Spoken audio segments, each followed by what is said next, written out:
Peu de gens se rendent compte à quel point ESCP est unique, et vraiment unique au monde. Si on parle des AST en général, ils ont une place mais plus que prépondérante en fait, puisqu'on recrute 430 étudiants issus des classes prépa, donc en pré-master, et en M1, la promo c'est plus de 1400 étudiants. Quand vous regardez les lycéens qui sont en terminale, certains sont prêts pour la prépa et d'autres sont prêts pour aller faire un bachelor à l'étranger. Ça ne demande pas la même maturité et donc il faut arrêter d'opposer les deux mondes en fait. Je pense que ça sert à rien. On a des super gamins qui viennent de prépa et on a des super gamins qui viennent de la filière AST. Nous en tout cas, il n'y a pas deux écoles dans le programme. On va se poser fondamentalement une question assez simple et naïve.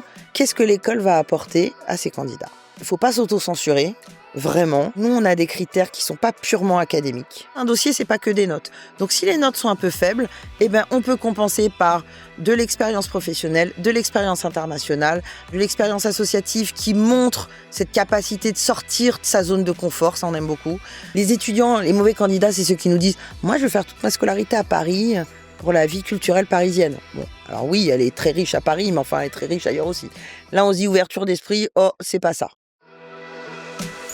Bienvenue dans La Voie AST, le podcast dédié à tous ceux qui souhaitent intégrer une grande école de commerce par la voie des admissions sur titre. Ce nouveau podcast est lancé à l'occasion du lancement de Training New AST, la nouvelle formation signée Training New pour vous préparer au concours d'entrée des plus grandes écoles de commerce. Dans cette série, on vous fait découvrir les particularités des écoles, les attentes des jurys et les parcours inspirants d'étudiants et de professionnels qui sont passés par les concours AST. C'est parti.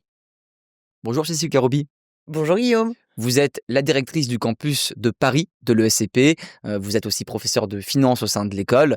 Et je rappelle que vous êtes l'ancienne directrice académique du programme Grandes Écoles de l'ESCP. Un grand merci de nous accueillir sur le campus de la Porte de Champéret de l'ESCP et de parler de l'école, de son ADN, de sa stratégie, de la place des AST au sein de l'ESCP et des candidatures. Merci à vous Guillaume pour cette invitation. Avec grand plaisir, on va commencer avec l'identité de l'ESCP. Selon vous, qu'est-ce qui fait l'ADN unique de l'ESCP aujourd'hui par rapport aux autres écoles de commerce françaises et internationales ? Alors, peu de gens se rendent compte à quel point l'ESCP est unique, est vraiment unique au monde. Et le fait qu'elle soit unique, elle provient entre autres, mais pas que, de ses racines historiques, à savoir profondément européennes. Et ça se décline comment dans le programme Grande École aujourd'hui ? C'est la seule école au monde où, quand vous étudiez sur un campus européen, vous avez la reconnaissance locale du diplôme. C'est-à-dire que tous les étudiants de l'école ont de fait le diplôme français, reconnu par le ministère de l'Enseignement supérieur et le rectorat de Paris.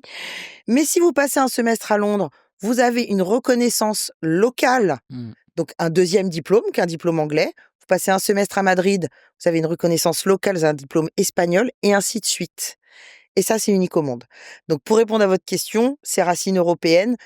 Et on a décliné, en fait, ça vraiment le plus loin possible avec cette reconnaissance locale des diplômes.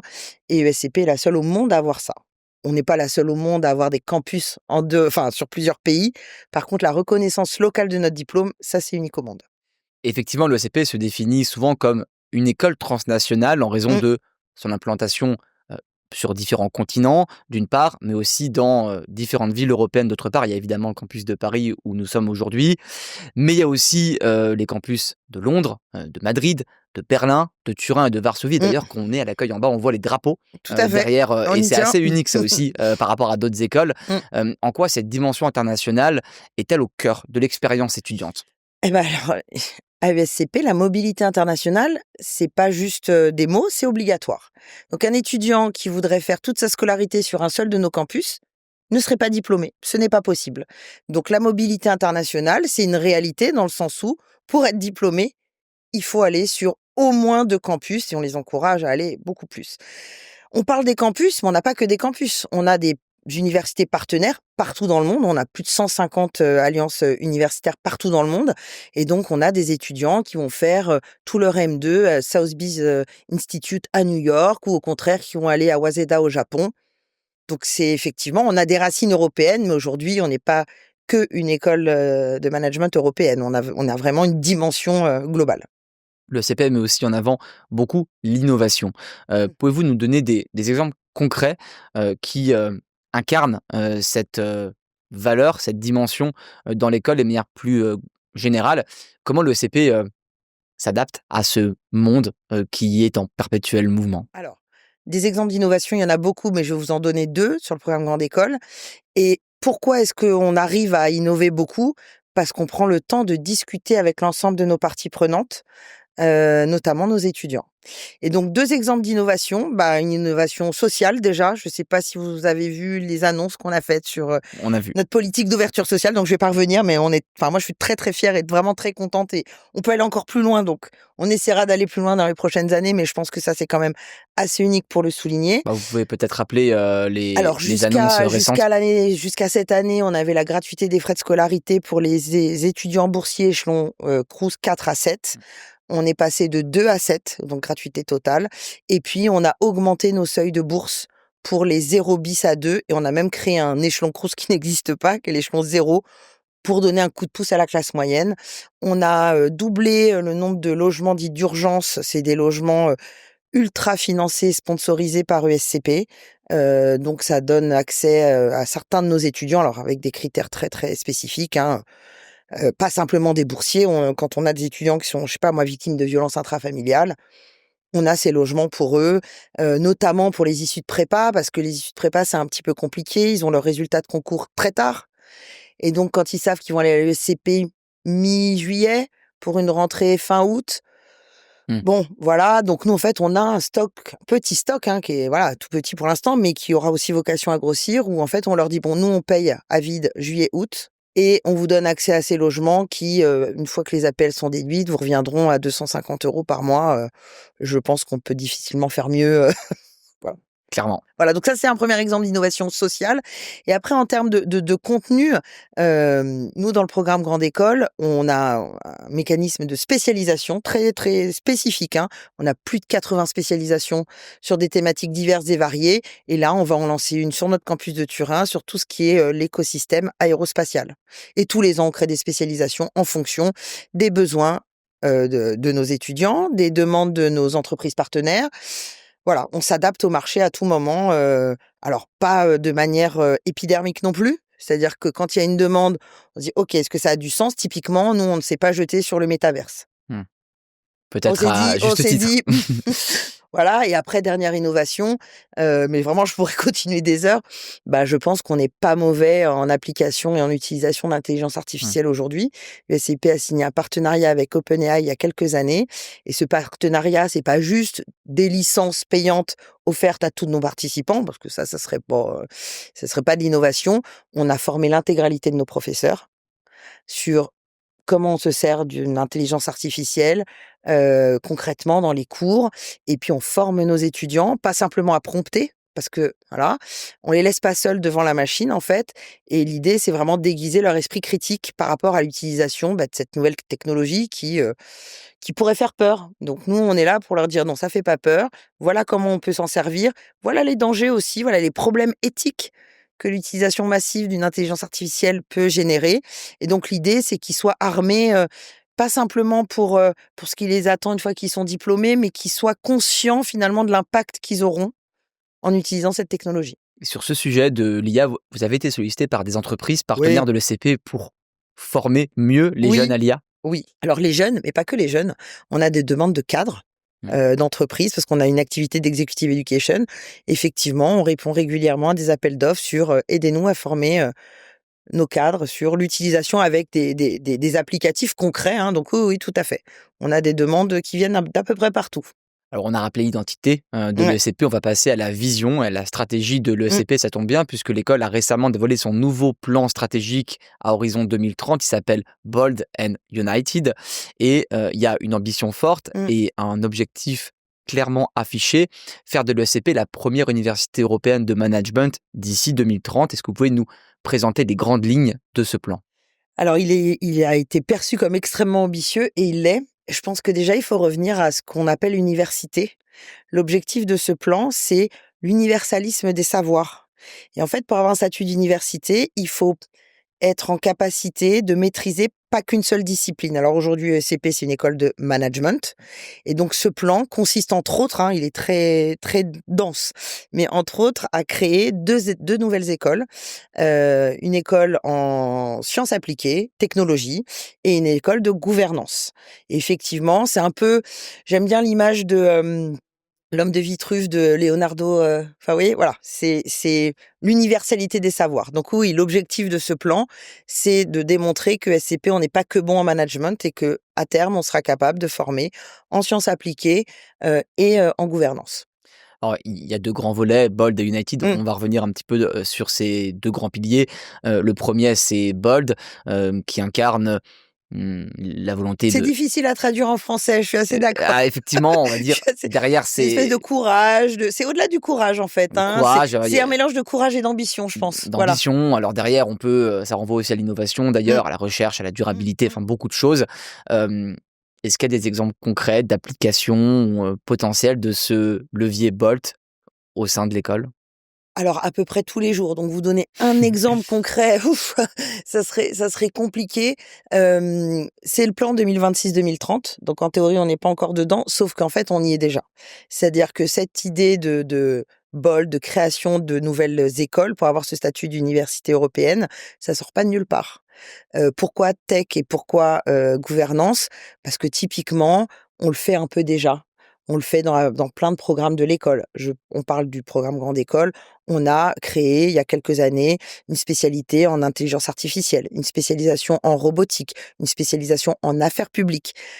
Voilà, on a créé des masters spécialisés en géopolitique, en diplomatie et donc en fait, on se rend compte aujourd'hui que tout est très, très interconnecté. Le côté bol de l'ESCP, c'est vraiment, si je dois le prendre un exemple, c'est ce qu'on appelle la fertilisation croisée. C'est-à-dire qu'aujourd'hui, on sait qu'on ne peut pas se permettre d'être bon que dans une seule discipline, Mmh. que la vraie vie est multidimensionnelle et que notre ambition, bah, c'est de donner les clés et les savoirs, pour, être à l'aise dans un monde qui est de plus en plus incertain. Je pense que on a eu l'humilité, l'honnêteté intellectuelle de se le dire à un moment, de se dire: «Ouais, on ne sait pas ce que seront les jobs dans 3 ou 5 ou 10 ans. Donc comment est-ce que, aujourd'hui, on change nos contenus pour que nos étudiants soient le mieux préparés possible à un truc où on ne sait pas trop ce que ça va être?» Voilà, en résumé. Ouais, c'est un parfois un pas très, facile Non, de non, non, non, mais bon, en même temps, la certitude, c'est la vie. Enfin, alors ouais. bon, sinon ça serait un peu triste, on s'ennuierait, je pense. Alors le second, volet, c'est United. Là, c'est un peu plus simple, ça renvoie, à l'inclusion, à l'expérience étudiante, à la solidarité, à l'unité. Mmh. Hem, Qu'est-ce qui, au sein de l'ESCP aujourd'hui, incarne cette vision et comment rendre l'environnement ESCP encore plus inclusif, encore plus solidaire? Alors, quand on a construit ce plan stratégique, il n'est pas sorti de la tête de 2 ou 3 personnes, hein. Il y a une immense consultation qui a été réalisée où, grosso modo, toutes les parties prenantes de l'école ont été mobilisées. Concrètement, on a fait des groupes de travail. Moi, j'en ai mené des groupes de travail avec les étudiants de première d'école. On leur a dit: «OK, vous êtes étudiants de l'école aujourd'hui. Qu'est-ce que vous voulez pour l'école à 5, 10, 30 ans?» Et on a fait ça avec toutes les parties prenantes. Donc déjà, le United, là, on est vraiment dedans. On a une forme d'humilité qui est, je pense, assez rare. On se dit jamais: «Nous, on sait mieux que tout le monde». On se dit toujours: «On a une idée, on va la tester, peut-être qu'on est complètement à côté». Donc on a vraiment c'est un travail colossal qui a été réalisé, il y a eu plus de 3000 répondants, enfin voilà. Donc United, Ça prend combien de temps d'ailleurs de construire un plan comme celui-ci? on a bossé dessus 9 mois. Le plus difficile, ça a été d'agréger toutes les réponses. Voilà, là, ouais, ça a été intéressant, on va dire, comme exercice. Et après, au quotidien, comment est-ce qu'on favorise inclusion, diversité? Alors moi, il se trouve que je suis aussi directrice pour l'inclusion et la diversité. Un exemple tout bête, nos étudiants de pré-master, donc qui sortent de prépa, quand ils arrivent à USCP, le premier séminaire qu'ils ont, c'est un séminaire inclusion et diversité. Sur des thématiques, choisies, on leur explique en gros c'est quoi les valeurs de l'ESCP? En résumé, c'est respect d'autrui. Voilà, et quels sont les comportements qu'on veut pas voir. On leur explique pourquoi aussi, on leur explique que dans la vraie vie, on choisit pas avec qui on travaille. Donc en fait, à un moment, il va falloir très vite se dire: «La personne qui est assise à côté de moi ne réfléchit pas comme moi, mais c'est pas grave. on va quand même y arriver, on va quand même, pouvoir travailler ensemble et en fait leur montrer que les gens qui pensent pas comme vous, c'est une vraie richesse. Ils vont vous ouvrir des modes de pensée qui étaient pas les vôtres et qui vont, enrichir votre réflexion. Donc concrètement, on parlait de l'international, c'est tout l'objectif. Pourquoi est-ce qu'on force nos étudiants à aller étudier sur nos campus? Parce que quand vous allez sur un campus où il y a un petit peu moins de Français qu'à Paris, où vous allez travailler avec un ingénieur indien, un étudiant chinois qui a fait des études de français, un étudiant, allemand, qui a fait des études de psychologie. Oui, sur le moment, on se dit: «Oh là, ça va être intéressant». Bah oui, et on préfère qu'ils vivent ça quand ils sont en école, c'est soft skills, hein, plutôt qu'attendre, de le prendre de manière un peu violente quand ils arrivent sur le marché de l'emploi. Je passe à la troisième thématique du podcast, comprendre la place des AST et de l'AST de manière Mmh. générale à l'ESCP. Alors l'AST, c'est admission sur titre et c'est une voie de plus en plus populaire Mmh. pour intégrer l'ESCP. Quelle est la place des Alors, admis sur titre à l'ESCP? on distingue généralement 2 types d'admis sur titre. Les admis sur titre qui ont fait des études en France, quelle que soit leur nationalité. Donc un étudiant chinois qui aurait fait une licence à la Sorbonne, c'est un admis sur titre français. Mmh. Un étudiant français qui aurait fait un bachelor aux États-Unis, c'est un étudiant international. OK? Donc si on parle des AST en général, ils ont une place, mais plus que prépondérante en fait, hein, puisqu'on recrute 430 étudiants issus des classes prépa, donc en pré-master, et en M1, la promo, c'est plus de 1400 étudiants. Donc en fait, on a plus d'AST. Ils sont majoritaires Ah oui, dans la largement, promotion. largement, au sens large, hein, voilà. Ils sont largement majoritaires, donc nous, on a l'habitude, et ça fait plus de 20 ans qu'on recrute des AST. Et pourquoi au départ les écoles de commerce ont voulu diversifier leurs étudiants? Et je prolonge un peu la question, en quoi leur parcours, on va en parler Mmh. ensuite, très différent de ce qu'on fait une classe prépa, est un vrai atout pour une école comme le SCP? C'est ce que je vous disais tout à l'heure, travailler avec au quotidien, quand j'ai travaillé nos étudiants, ils ont beaucoup de travaux de groupe et donc en fait, travailler avec des gens qui ne réfléchissent pas comme vous parce que leur formation de départ n'a rien à voir avec la vôtre. Ils ont pas étudié le management, ils ont étudié le droit, ils ont étudié l'ingénierie, la psychologie, la sociologie, la géographie parce que alors on s'interdit rien. On a des danseuses étoiles, on a des médecins. Moi, j'ai recruté, quand j'étais au MIM, un admis sur titre qui, avait fait médecine, mais jusqu'au bout, hein. Enfin voilà, donc de manière assez étonnante, des pharmaciens souvent. C'est une richesse qui est, sous-cotée à mon je pense, hein, que les gens se rendent pas bien compte de la richesse qu'on apporte à nos étudiants en leur permettant, dès leur entrée, en 2e année, de vivre ça pleinement. Alors je dis pas que c'est facile. Parfois, vous rajoutez là-dessus un petit biais culturel, Mmh. parce qu'en fonction de la nationalité de l'étudiant, l'importance qu'on donne aux notes est pas tout à fait la même. On sait que les étudiants italiens, s'ils ont pas 18, ils considèrent qu'ils ont raté. Un étudiant français lambda, s'il a 12, il est content. Enfin voilà, donc tout ça effectivement fait que, ça peut piquer un peu au début, mais c'est ce qui fait que nos étudiants sont employables aussi. Je veux dire à un moment, le modèle de la business school française qui fonctionne bien et là je ne parle pas que de l'ESCP, hein, je parle de toutes les grandes business schools françaises. Heu, c'est pour ça que nos étudiants sont employables, si bien et si rapidement. Donc la stratégie à l'avenir, c'est aussi de maintenir, voire de faire grossir cette filière AST, entre Alors guillemets, au sein grossir non, je vous dis, des on est écoles. déjà Ouais, c'est déjà pas mal. on est déjà pas mal, ouais. Parce que Heu certains s'inquiètent en fait de la disparition ou de la diminution du poids de la prépa en France. C'est des choses qu'on entend, qu'on lit Oui, oui, je aussi l'entends en France. régulièrement. Non, c'est autre chose en fait. C'est autre chose, c'est-à-dire que quand vous regardez les lycéens qui sont en terminale, certains sont prêts pour la prépa et d'autres sont prêts pour aller faire un bachelor à l'étranger. Ça demande pas la même maturité et donc il faut arrêter d'opposer les 2 mondes en fait. Je pense que ça sert à rien. On a des super gamins qui viennent de prépa et on a des super gamins qui viennent de la filière AST. Voilà, nous en tout cas, il y a pas 2 écoles dans le programme, hein. Ils Mmh. sont mélangés, alors dès qu'ils arrivent, ils sont mélangés tout de suite, dans les classes, voilà. Comment se passe la cohabitation entre les deux? Alors on explique aux issus de prépa que, parfois ils le vivent pas bien, ils vivent ça comme un peu l'invasion des barbares, mais très vite ils s'y retrouvent en fait, parce qu'en fait l'AST quand on le recrute, il a de l'expérience professionnelle. Plus que celui qui sort de prépa et donc quand celui qui sort de prépa cherche un stage dans la boîte où, son camarade de groupe qui est un AST a fait un stage, il voit bien l'intérêt, enfin, tout le monde y gagne quelque part, hein, voilà donc ça dure pas très longtemps ce côté, «Oh là là, qui sont ces gens?» Non, ça marche enfin nous, en tout cas, il y a aucune distinction. une fois qu'ils sont dans l'école, ils sont dans l'école. Après, quand ils n'ont pas fait de management avant, Alors les justement, AST, quels sont les principaux défis que rencontrent les étudiants AST? Comment d'ailleurs se préparer au mieux avant la rentrée, d'un côté? Et puis, est-ce qu'il y a des dispositifs spécifiques de tutorat, de mentorat, d'intégration dédiés aux AST? alors, les AST, on va regarder leur profil. Est-ce qu'ils ont étudié du management ou pas avant? S'ils ont étudié du management avant, ils sont inscrits, ils choisissent le campus sur lequel ils vont faire leur premier semestre et ils sont mélangés avec tout le monde. Et donc, il n'y a pas d'accompagnement spécifique puisqu'ils font partie de la même promo et du même programme. Si par contre, on a des AST qui n'ont pas du tout fait de management, des ingénieurs, étudiants qui sortent d'une naissance de psycho ou de sociaux, oui, alors, on les remet à niveau pendant l'été.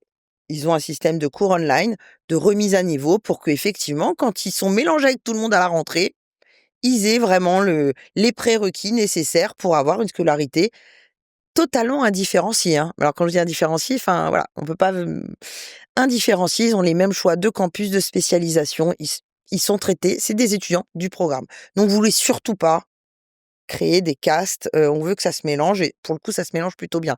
Donc il y a un premier système d'accompagnement pour les ce qu'on appelle les non-managers, juste pour que ça se passe bien, qu'ils soient pas largués en cours, hein, enfin voilà. Donc ils ont des remises à niveau, en finance, en comptabilité, en contrôle de gestion. Bon, je fais pas toute la liste, il y en a 11. Ouais, les fondamentaux du Les management, fondamentaux du management, que hein, les post-prépa suivent en première année. exactement.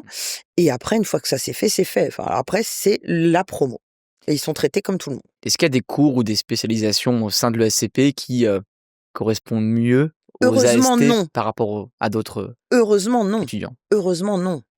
Alors c'est qu'on aurait raté quelque chose. Si on avait des spécialisations où il y a que des AST dedans, c'est qu'on aurait raté quelque chose. Non, non, heureusement non. Ils sont répartis de manière Alors nous les équitablement. notes comptent en fait. Je Oui, sais, c'est très étonnant pour une école de ça va management, devenir de plus je en plus sais. étonnant. Mais alors nous, les notes comptent. Donc on a un système qui est très simple. Ils ont des notes. Les notes sont converties. On regarde pas les notes en valeur absolue, on regarde leur classement dans la promo, qu'on appelle un percentile. Et donc ceux qui ont un très bon percentile, bah grosso modo, ont leur premier choix. Puis ceux qui ont des percentiles un peu plus bas ont leur choix 3 ou 4. Donc on leur fait faire 4 choix à chaque fois. Et donc tout ça se mélange très très bien et tout le monde est sur le même pied d'égalité. Les notes, ça compte à ESCP, quoi. Vous l'avez mentionné un peu avant dans ce podcast, les étudiants AST ont parfois un peu plus de maturité, ils ont déjà travaillé, c'est pas le cas des Mmh. postes prépa. Comment ça se traduit au sein de l'école, dans les opportunités de stage, d'alternance ou de réseau? Alors, on nous propose de l'alternance, on a 2 filières apprentissage à ESCP, une filière 24 mois, donc qui couvre le M1 et le M2 et une filière 14 mois qui couvre que le M2. Que ça soit des issus de prépa ou des AST, ils sont éligibles exactement de la même manière. On n'a pas de numerus clausus. Alors vraiment, après forcément, on connaît un peu le marché de l'emploi. On sait que même pour avoir un stage, l'entreprise va regarder si vous avez fait d'autres stages avant et plus vous en avez fait, mieux c'est, bon. Et en même temps, les étudiants qui sortent de prépa et qui font juste un stage après leur pré-master, ils trouvent des contrats d'apprentissage 24 mois ou 14 mois sans aucun problème. Donc, il y a pas de vraie différence sur, en tout cas, la filière, apprentissage. Le vrai sujet, c'est pas tant, forcément, ils ont plus d'expérience pro. Le vrai sujet, c'est quel type d'AST on recrute et quand je dis quel type, je vous donnerai pas les secrets de cuisine de notre recrutement AST, mais On va en parler juste après. nous, on est quand même vigilants sur ce qu'on appelle la cohérence du parcours académique. Si je prends juste une université, si je prends la Sorbonne, je pourrais, recruter 300 élèves de la Sorbonne. OK? J'ai des tombereaux de candidats de la Sorbonne. J'ai des étudiants qui finissent leur, licence, d'autres qui finissent un M1 et d'autres qui ont déjà fait un M2. Alors forcément, mes critères d'appréciation vont pas être les mêmes quand je juge quelqu'un qui finit une licence ou un M1 ou un On M2. peut rentrer en AST soit en L3, soit en M1, soit en M2. Enfin, après avoir fait Après 3, avoir 4 fait ou une 5 ans. L3, exactement, Voilà. exactement. Mais nous, on va se poser la cohérence du parcours et on va se poser fondamentalement une question assez simple et naïve, hein. Qu'est-ce que l'école va apporter à ses candidats? Si on considère que l'apport de l'école est limité, ces candidatures seront pas prioritaires. Alors je sais que toutes les écoles ne réfléchissent pas comme ça. On se dit voilà, quelqu'un qui a déjà un bac+5, un bac+6, c'est quoi l'intérêt de refaire 2 ans d'école en fait?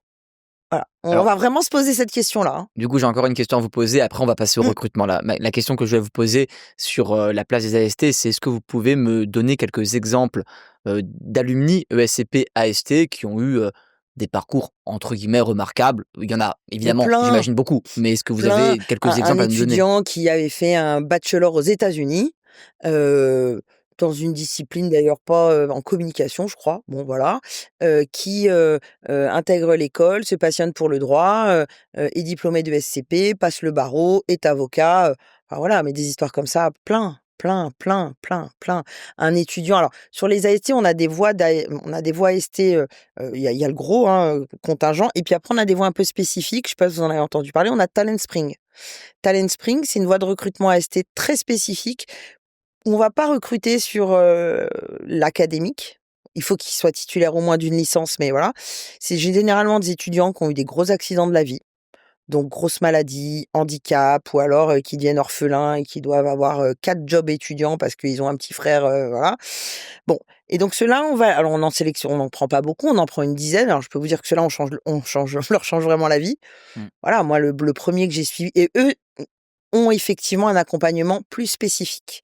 Ils ont un professeur tuteur dès leur entrée à l'école, parce qu'ils veulent tout faire. Donc on est là un peu pour les freiner, déjà, valide tes examens Mmh. et puis s'il est fait, on verra dans un Mmh. second temps et puis bon, ils veulent tout faire. Une espèce de boulimie de tout faire et donc des parcours, inspirants, oui, on en a beaucoup, mais qu'ils soient, AST ou pas AST, j'ai envie de dire. Je dis: «Nous, on fait plus la différence». Une fois qu'ils sont dans le programme, ils sont dans le programme. Alors allez, on parle du recrutement, Recrutement, comprendre le les nerf de la guerre. candidatures, en AST et je pense que beaucoup des étudiants qui nous regardent, Mmh. sont intéressés évidemment par ça.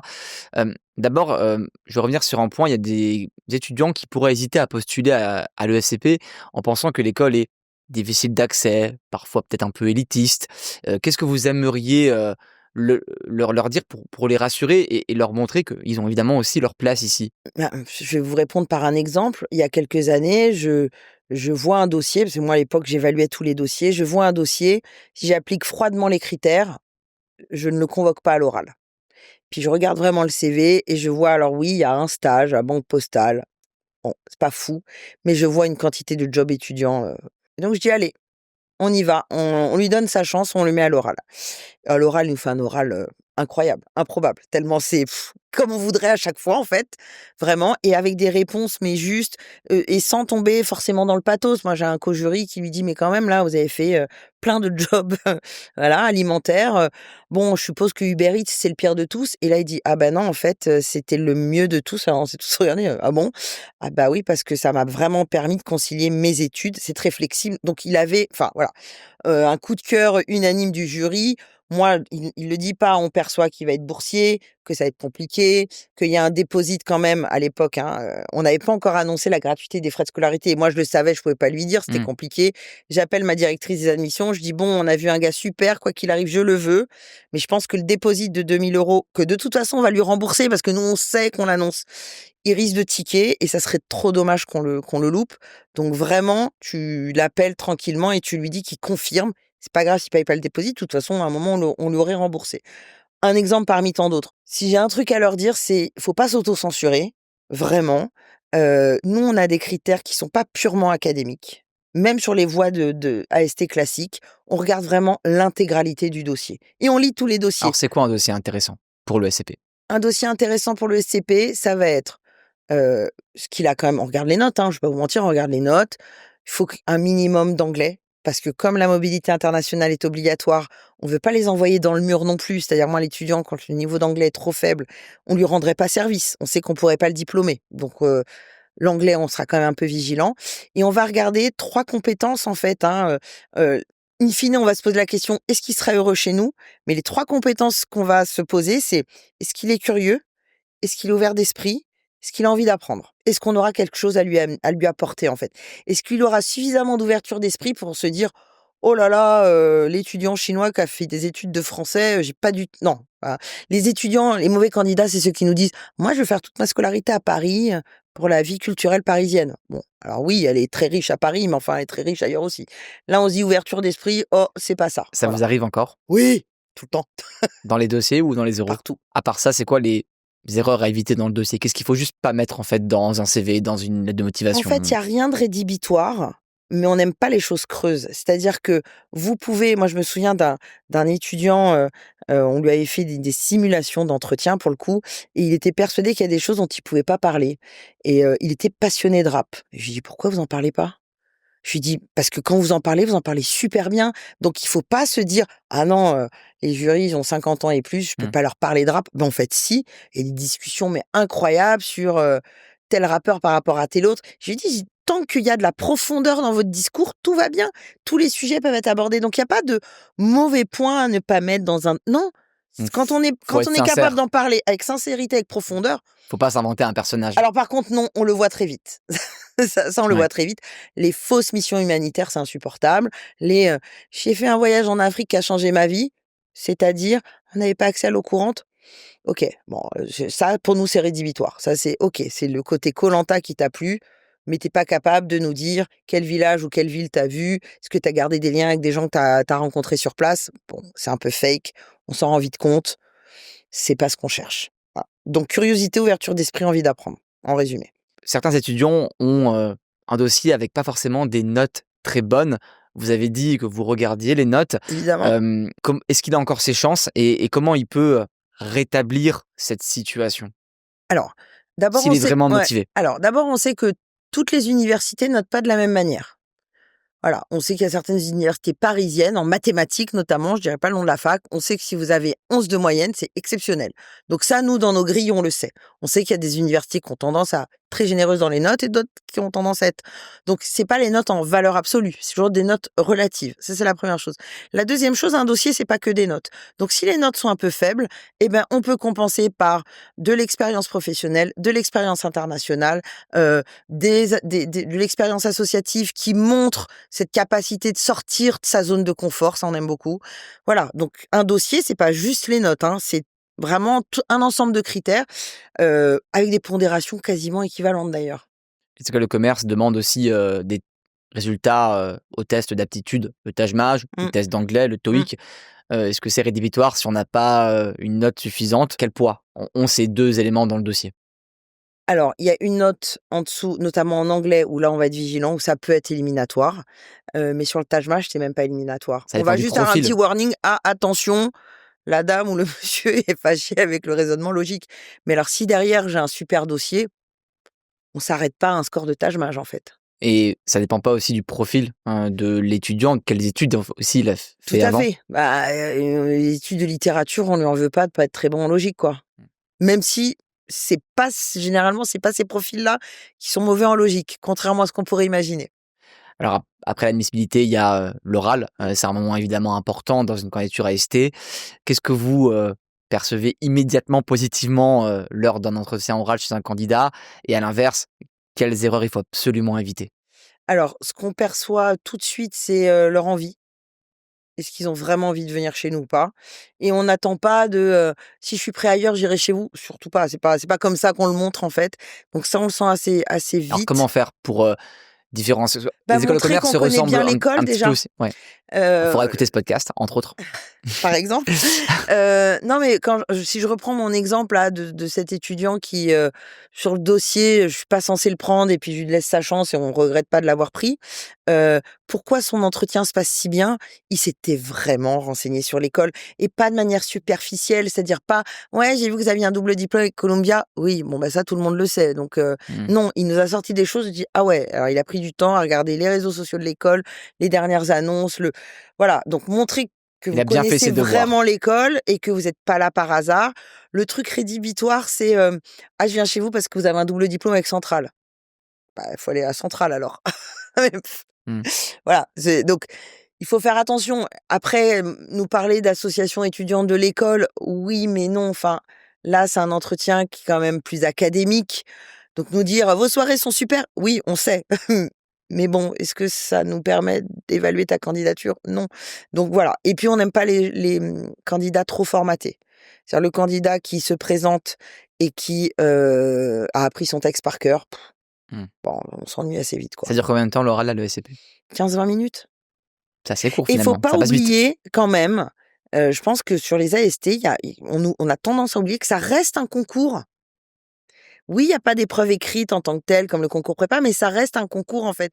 Donc, parfois, on doit dire non à des candidats qui avaient de bons dossiers, donc ils comprennent pas. Ben ouais, mais j'avais des meilleurs dossiers en face, en fait. Donc, on a un nombre de places limité malgré tout. Ça reste un concours, le concours AST. Et je pense que comme il n'y a pas d'épreuve écrite, comme le concours prépa, parfois, les candidats l'oublient un petit peu. Tout ça reste relatif.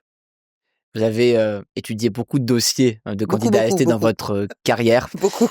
Quel conseil vous donneriez aux candidats AST qui souhaitent rejoindre le SCP?